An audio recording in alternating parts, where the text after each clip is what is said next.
when I meet people out, I could be going to Costco, whatever. Now I know half of everybody I meet probably voted for Trump and are, MAGA sympathizers. They're not the encounters are always pleasant, Mhm. always nice. Sir this, sir that. Can I help? This woman, I was standing outside of my car about 3 weeks ago, maybe a month ago. I had locked my keys in the car. And this woman just pulled up in her Bronco right next to me, rolled down the passenger window, and said, can I help you with anything? I was like, wow, right?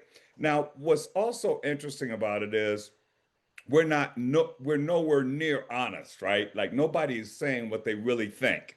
I don't even talk about politics with anybody. I No. haven't talked to anyone about the war, okay?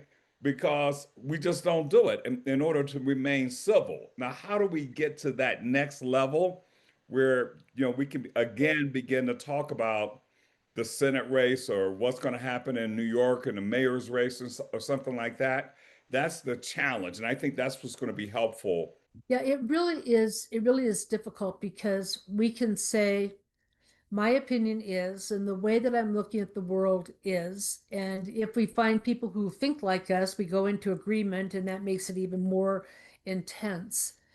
But trying to see what possible truth there might be in something else is kind of interesting. I was talking to somebody yesterday or the day before about what good is going to come out of destroying government. There were things in Department of Education that needed to be fixed. There are things in Department of Justice that could be made better. There are things in the VA. The way they went about it was hard, but I am not sure that we will get to any change without disruption. We as humans, like you say, we're very comfortable. We don't want to rock the boat. We don't want to upset anybody.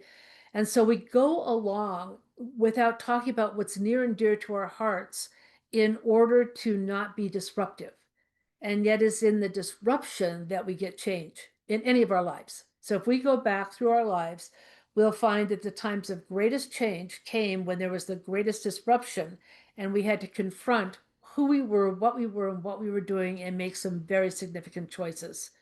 The United States is at that kind of a point right now. We will go on if we're a world power or not. We will go on in some way, educating our children and feeding each other. There will be people who will die. There will be people who are inconvenienced. They may be people who voted for Trump who didn't think that was going to apply to them. We don't know. But we will somehow manage. And that's the part of the disruption that I think that we try to avoid. We don't want the pain of disruption, even as the disruption is needed for us to grow.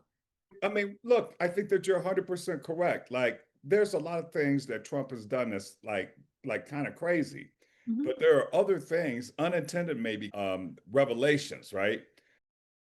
That's how we know we can be authentic, not by cookie cutters or not by following some script, but being attuned to who we are and who our conversation partner is, and assuring that in those moments, we reflect back the best of each other, see each other as fully human, and respond with authenticity and caring to the situation. That's a really good commentary, and it represents the kind of open-mindedness that I think we really need to have.